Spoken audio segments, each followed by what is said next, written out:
की बात करते हैं, जो कि प्रधानमंत्री नरेंद्र मोदी का गृह राज्य है। गुजरात में लोकसभा की 26 सीटें हैं और बीते 2 बार से यानी 2014 और 2019 के लोकसभा चुनाव में बीजेपी ने गुजरात की 26 की 26 सीटें जीतकर नया रिकॉर्ड बनाया है और इस बार भी बीजेपी गुजरात की सभी 26 सीटें जीतकर हैट्रिक बनाना चाहती है। लेकिन चुनाव से ठीक पहले राजकोट में कुछ ऐसा घट रहा है जो बीजेपी के विजय पथ में मुश्किल खड़ी कर सकता है। दरअसल गुजरात, राजस्थान और मध्य प्रदेश समेत कई जगहों पर राजपूत समाज ने राजकोट से बीजेपी के उम्मीदवार और केंद्रीय मंत्री पुरुषोत्तम रुपाला के खिलाफ मोर्चा खोल दिया है। ये पूरा मामला क्या है, ये आपको तफसील से हम आगे बताएंगे, लेकिन उससे पहले रविवार को राजकोट में हुए क्षत्रिय महासम्मेलन की ये तस्वीरें आप देखिए। बताया जा रहा है कि पुरुषोत्तम रुपाला के विरोध में बुलाए गए इस सम्मेलन में 2 लाख से ज्यादा लोग जुटे। महासम्मेलन में महिलाएं भी भारी तादाद में जुटी क्योंकि पूरा विवाद महिलाओं से ही जुड़ा है। इस महासम्मेलन की अगुवाई राजपूत समाज की अध्यक्ष तृप्ता बा रावल और पद्मिनी बी वाला ने की, जिसमें गुजरात और राजस्थान समेत कई राज्यों को क्षत्रिय नेता और कार्यकर्ता शामिल हुए।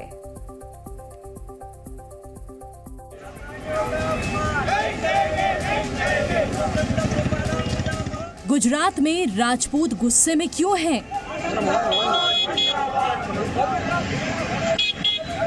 क्या राजकोट में लगेगी बीजेपी को चोट? रुपाला के बयान ने कैसे बढ़ाई बीजेपी की टेंशन? करीब 25 दिन पहले पुरुषोत्तम रुपाला ने क्षत्रिय समाज की महिलाओं को निशाना बनाते हुए उनके बारे में आपत्तिजनक टिप्पणी की थी। ये बयान मीडिया में आते ही राजपूत समाज ने पुरुषोत्तम रुपाला के खिलाफ बगावत का बिगुल फूंक दिया। राजपूत समाज ने बीजेपी को अल्टीमेटम दिया है कि अगर 19 अप्रैल तक पुरुषोत्तम रुपाला का टिकट काटकर दूसरे उम्मीदवार को नहीं दिया गया तो वो पूरे देश में बीजेपी के खिलाफ आंदोलन चलाएंगे और बीजेपी को वोट नहीं देंगे। હવે તો રૂપાલા ભાઈ ને એમ થાતું હશે કે હું કોના આઠ ફેરે ચડી ગયો। હવે થાય શું? ગોબા તો ઉપડવાના બાકી છે ભાઈ। શાસ્ત્રત્વ જાળવી રાખજો ભાઈઓ। હિન્દુત્વ નું જે લોહી છે ને એ તો આપણામાં છે જ, પણ નથી કહેવત કે વિનાશ કાળે વિપરીત बुद्धि। आ पशु भाई आ शू बोली गया। हवे एम थातुं हशे के आ नो बोल्यो तो सारू हतुं।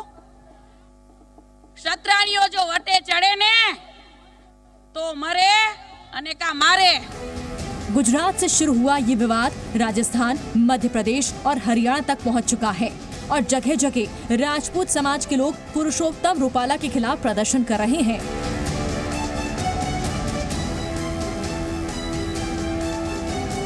राजपूत समाज के गुस्से की वजह है राजकोट से बीजेपी उम्मीदवार और केंद्रीय मंत्री पुरुषोत्तम रुपाला का वो बयान जो उन्होंने 22 मार्च को वाल्मीकि समाज की एक सभा में दिया था। महाराजाओं ने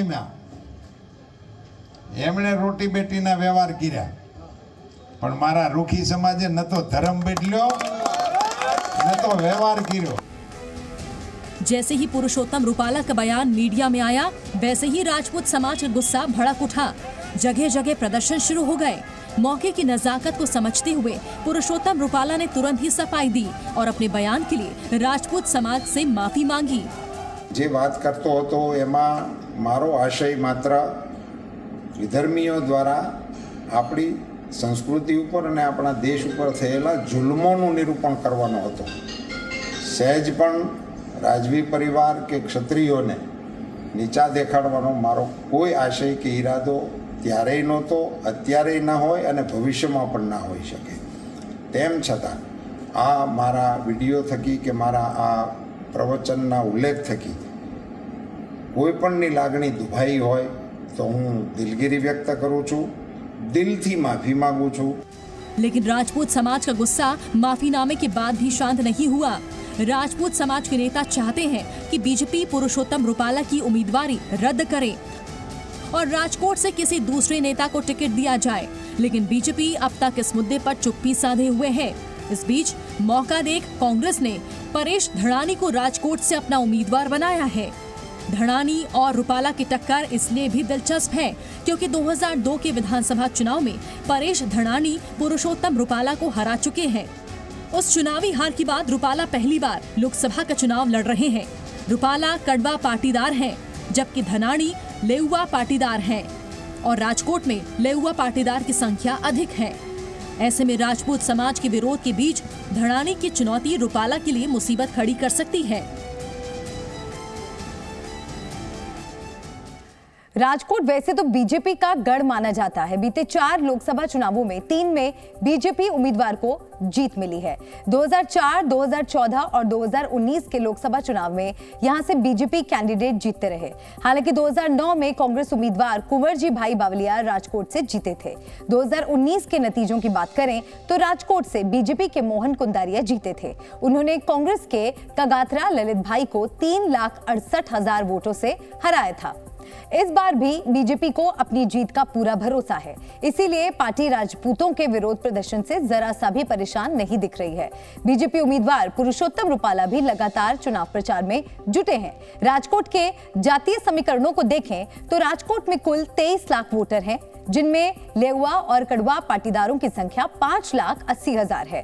साथ ही इस सीट पर ओबीसी वोटर्स की संख्या भी 5,80,000 है।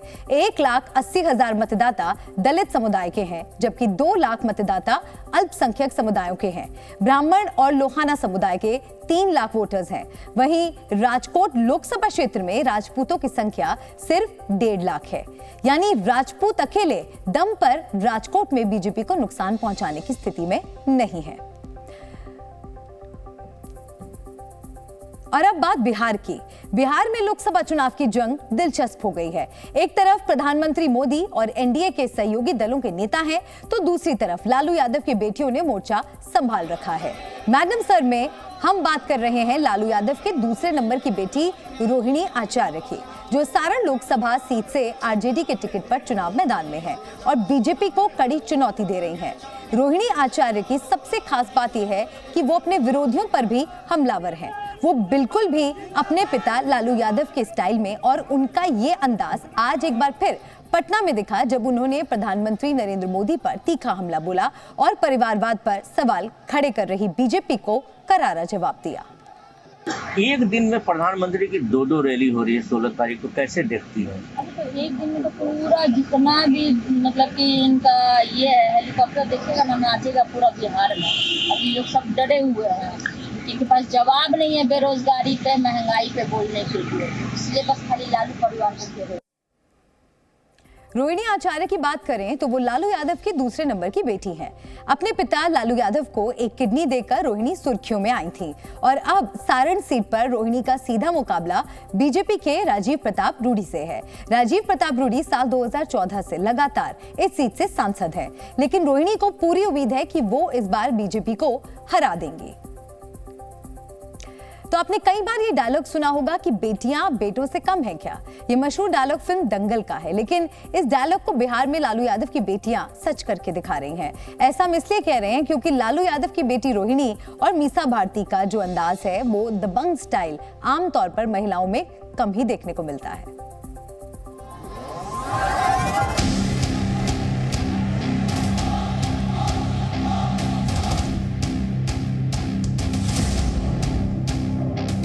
लालू की बेटी का दबंग स्टाइल। जब लालू जी के नाम से ही इतना वो लोग थर-थर कांप रहे। बीजेपी को दबंग अंदाज में दी चुनौती।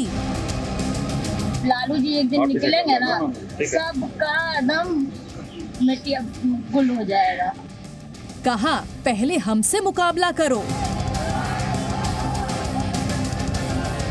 अभी बेटा बेटी से पहले लड़े ना, फिर पापा से मुकाबले की सोचना, फिर फरियाइएगा मेरे पापा से। ये जवाब है उन तमाम लोगों को जो ये सोच रहे थे कि नीतीश कुमार के एनडीए में शामिल होने के बाद बिहार में कुछ नहीं बचा है और बिहार की 40 सीटें बीजेपी आसानी से जीत लेगी। लेकिन लालू यादव की बेटियों ने बता दिया है कि सत्ता की ये जंग आसान नहीं रहने वाली, चाहे बेरोजगारी का मुद्दा हो या फिर किसानों का। लालू की बेटी रोहिणी आचार्य हर एक मुद्दे को लेकर बीजेपी पर हमलावर है। एनडीए के लोग ये जानना चाहते हैं कि लालू जी क्यों नहीं प्रचार कर रहे हैं। जब लालू जी के नाम से ही इतना वो लोग थर थर कांप रहे हैं, जब लालू जी एक दिन निकलेंगे ना, सबका एकदम मिट्टी गुल हो जाएगा। हाँ, वो लोग बस खाली मौका चाहिए, फिर से शुरू हो जाएगा। देखिए प्रचार में अभी पापा का तबीयत खराब है, अभी बेटा बेटी से पहले लड़े ना, पूरे बिहार की जनता से लड़े ना, फिर फरियाइएगा मेरे पापा से। विरोधी दलों ने कभी सपने में नहीं सोचा होगा कि लालू यादव की बेटी रोहिणी आचार्य से उन्हें इतनी टक्कर मिलेगी। लेकिन ये चुनौती सिर्फ यही खत्म नहीं होती, क्योंकि लालू यादव की बड़ी बेटी मीसा भारती के तेवर तो और भी तल्ख हैं, और वो बीजेपी नेताओं को जेल में डालने का दम भर रही है। किसानों की आय दुगनी करने की हम बात कर रहे हैं, हम MSP लागू करने की बात कर रहे थे, इनको तुष्टीकरण नजर आ रहा है। आज बेटे के लिए वोट मांगने गए थे, काहे नहीं परिवारवाद पे बोले? वो बंद हो गया प्रधानमंत्री जी का। इलेक्ट्रल बॉन्ड पे कौन जवाब देगा? जब आते हैं वो हमारे परिवार पे आरोप लगाते हैं भ्रष्टाचार का। जानते हैं कितना बड़ा भ्रष्टाचार है? अगर देश की जनता ने कहीं हमें मौका दे दिया इंडिया गठबंधन को, प्रधानमंत्री से लेकर के जितने भी भाजपा नेता हैं जेल के अंदर बंद हो। मीसा भारती का ये बयान 7 अप्रैल का है, और वो पीएम मोदी को जेल भेजने वाली धमकी पर बाद में माफी भी मांग चुकी है। लेकिन लालू यादव की दोनों बेटियां चुनाव में जो दमखम दिखा रही है, उससे सत्ता दल के दिग्गज नेता भी परेशान हैं। खुद बीजेपी के कद्दावर नेता और रक्षा मंत्री राजनाथ सिंह ने रविवार को बांका में चुनावी रैली के दौरान इस बात पर चिंता जताई थी। कहते हमारी सरकार बन जाएगी तो मोदी जी को हम जेल में डाल देंगे। किसने मां का दूध पिया है जो मोदी जी को जेल में डालेगा? अब लोक जनशक्ति पार्टी के अध्यक्ष चिराग पासवान ने इस पर चिंता जताई है। साथ ही साथ ये भी दावा किया है कि मोदी जी को गाली देकर ये लोग अपना ही नुकसान करवा रहे हैं। ब्यूरो रिपोर्ट, जी मीडिया। और अब बात करते हैं यूपी की। यूपी के मुरादाबाद में आज से 4 दिन बाद 19 अप्रैल को लोकसभा चुनाव के लिए वोट डाले जाएंगे। लेकिन मुरादाबाद से समाजवादी पार्टी की प्रत्याशी रुचि वीरा ने वोटिंग से पहले एक ऐसा बयान दिया है जिस पर विवाद बढ़ गया है। सियासी लड़ाई भेड़िए पर आई। एसपी प्रत्याशी की बीजेपी उम्मीदवार को धमकी, बोली चुनाव जीती तो करूंगी शिकार।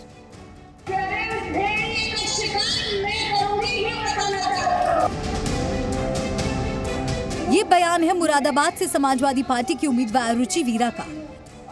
14 अप्रैल को रुचि वीरा जब गवर्नमेंट इंटर कॉलेज में चुनावी रैली कर रही थी, तो उन्होंने बीजेपी के उम्मीदवार कुंवर सर्वेश सिंह को कई बार मंच से बेड़िया कहकर संबोधित किया। यहाँ तक तो ठीक था, लेकिन असली बवाल तब मचा जब उन्होंने मंच से उनका शिकार करने की धमकी दे डाली।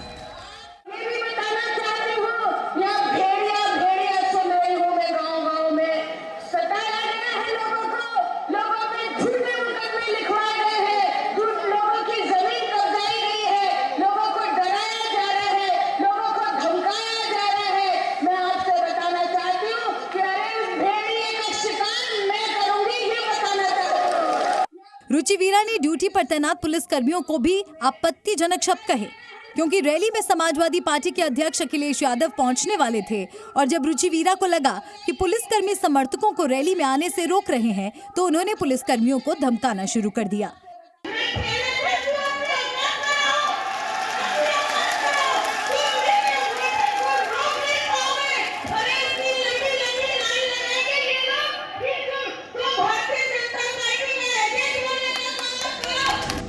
रुचि वीरा का ये बयान सोशल मीडिया पर जमकर वायरल हो रहा है।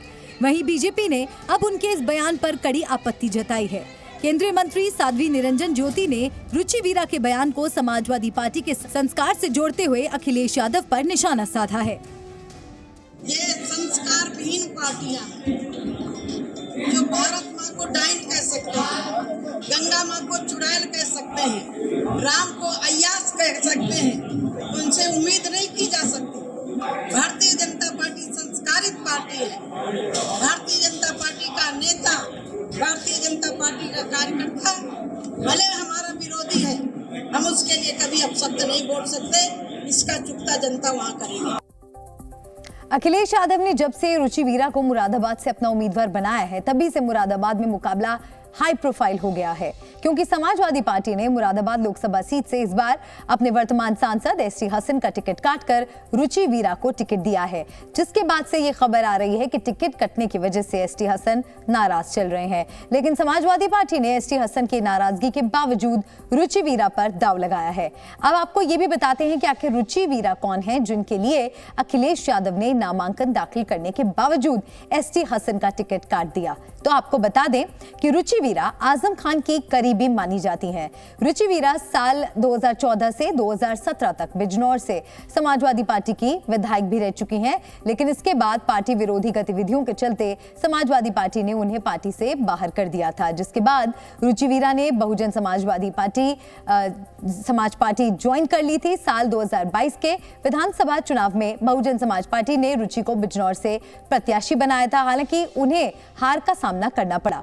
इसके कुछ महीने बाद बहुजन समाज पार्टी ने भी रुचि वीरा को पार्टी से निष्कासित कर दिया था, जिसके बाद साल 2023 में आजम खान ने ही रुचि वीरा की समाजवादी पार्टी में दोबारा एंट्री कराई थी। बताया जा रहा है कि आजम खान ने ही एसटी हसन को हटाकर रुचि वीरा को टिकट देने का दबाव बनाया था और अखिलेश यादव आजम खान को नाराज नहीं कर पाए और इसीलिए उन्होंने एसटी हसन का टिकट काटकर रुचि वीरा को अपना उम्मीदवार बना दिया है। रुचि वीरा की टक्कर बीजेपी के कुंवर सर्वेश सिंह से होगी, लेकिन चुनाव से पहले उनके भेड़िए वाले बयान ने अखिलेश यादव और समाजवादी पार्टी की मुश्किलें बढ़ा दी हैं। आगे बढ़ते हैं और अगली खबर का हम रुख करेंगे। लोकतंत्र के महापर्व का पहला चरण 19 अप्रैल से शुरू होने वाला है। मतदान से 5 दिन पहले रविवार को भारतीय जनता पार्टी ने अपना घोषणा पत्र जारी किया, जिसमें नारी शक्ति के लिए तमाम वादे किए गए, लेकिन INDIA गठबंधन बीजेपी के संकल्प पत्र में महिलाओं के लिए किए गए वादों पर सवाल खड़े कर रही है।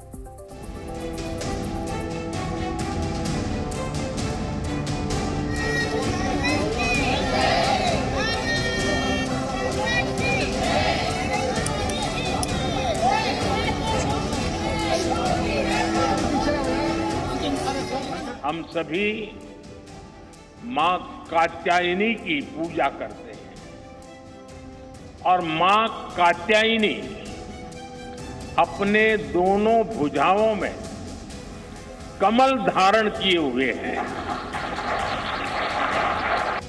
प्रधानमंत्री नरेंद्र मोदी ने संकल्प पत्र जारी करने के बाद भाषण की शुरुआत कुछ इसी अंदाज में किया, जिससे साफ हो गया था कि बीजेपी के संकल्प पत्र में नारी शक्ति के लिए कुछ खास वादे होंगे। बीजेपी का दावा है कि 1 करोड़ ग्रामीण महिलाओं को लखपति दीदी बनाकर सशक्त किया गया है और बीजेपी के संकल्प पत्र के मुताबिक अब 3 करोड़ ग्रामीण महिलाओं को लखपति दीदी बनाने का लक्ष्य रखा गया है। महिला स्वयं सहायता समूह के उत्पादों को ग्राहकों तक पहुंचाने का वादा भी शामिल है। इसके अलावा कामकाजी महिलाओं के लिए शिशु गृह जैसी बुनियादी सुविधाओं वाले छात्रावास के निर्माण का वादा भी संकल्प पत्र में है। महिलाओं की खेलों में भागीदारी बढ़ाने के काम पर भी जोर दिया जाएगा। एनीमिया, स्तन कैंसर समेत गंभीर बीमारियों के लिए महिला स्वास्थ्य की दिशा में प्रयास और तेज करने का वादा भी बीजेपी के संकल्प पत्र में शामिल है। साथ ही एक विशेष अभियान चलाकर महिलाओं में सर्वाइकल कैंसर को पूरी तरह से समाप्त करने का वादा भी किया है और नारी शक्ति वंदन अधिनियम को लागू करने का वादा भी शामिल है। पिछले 10 वर्ष नारी गरिमा, नारी को नए अवसरों को समर्पित रहे हैं। आने वाले 5 वर्ष नारी शक्ति की नई भागीदारी के होंगे।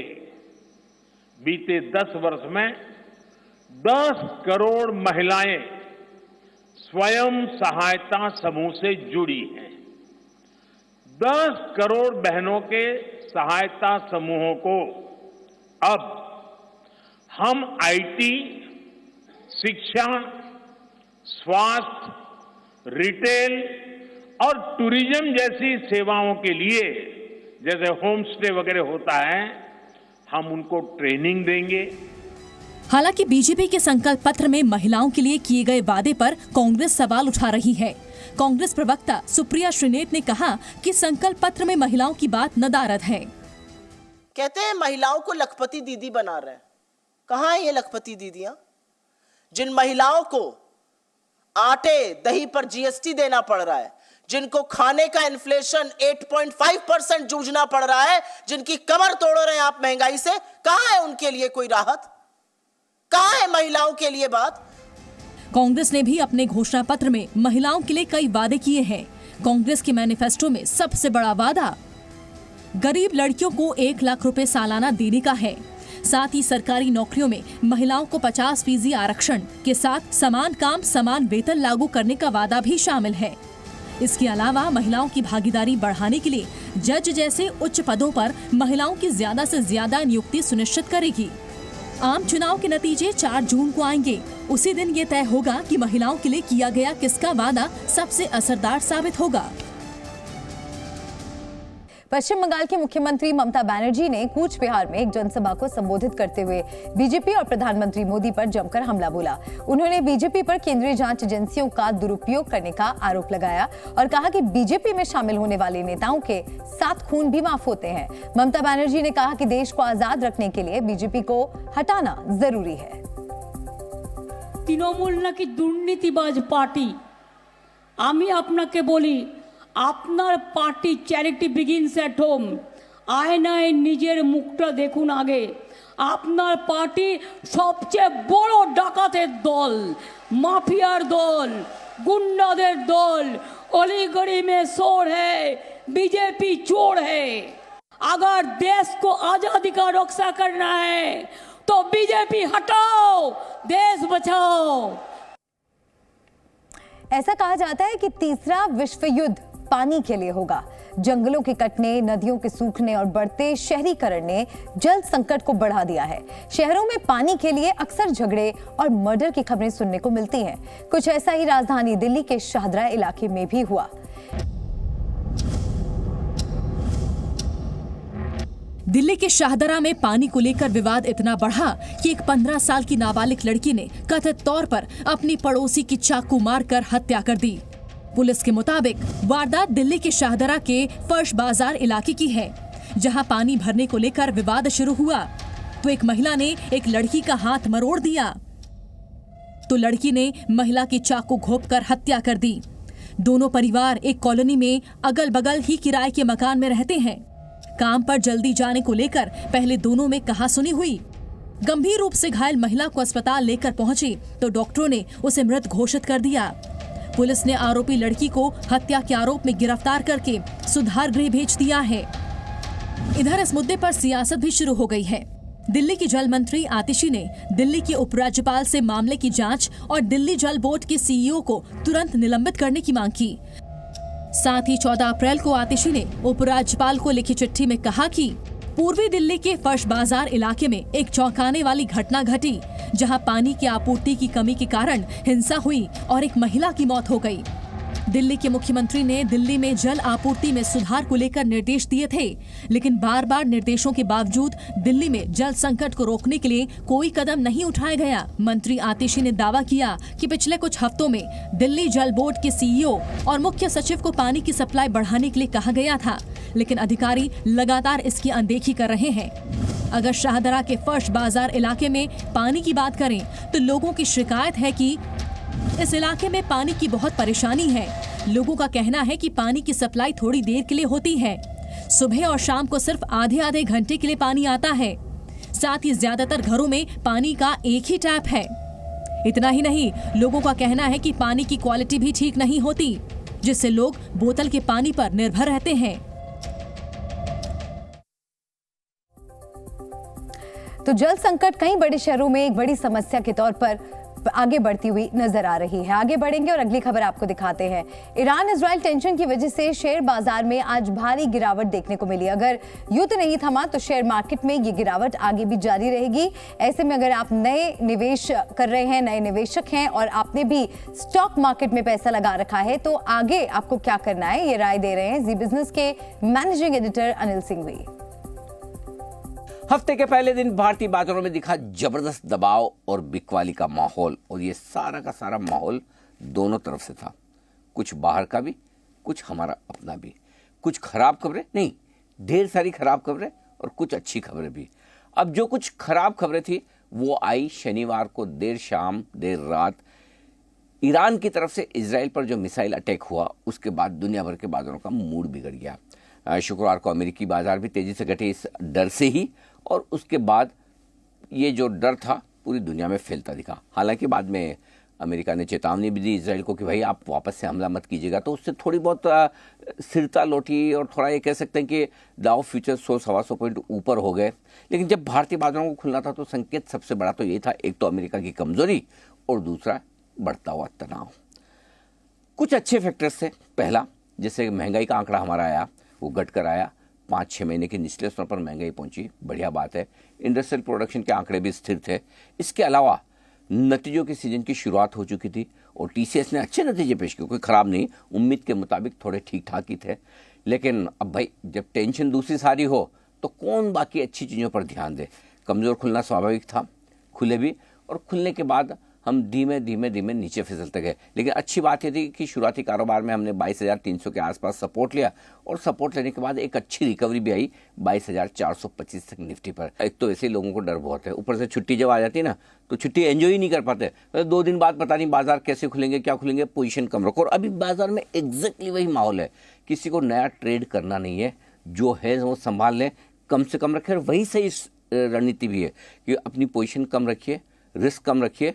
जब बाजार स्टेबल हो जाए, ये तनाव दूर हो जाए, फिर से कर लीजिएगा। कहाँ जा रहे हैं बाजार, कहीं नहीं जा रहे हैं। सो इसलिए बेहतर ये होगा कि कल के कुछ सपोर्ट लेवल्स पर फोकस करें। सपोर्ट कहाँ है?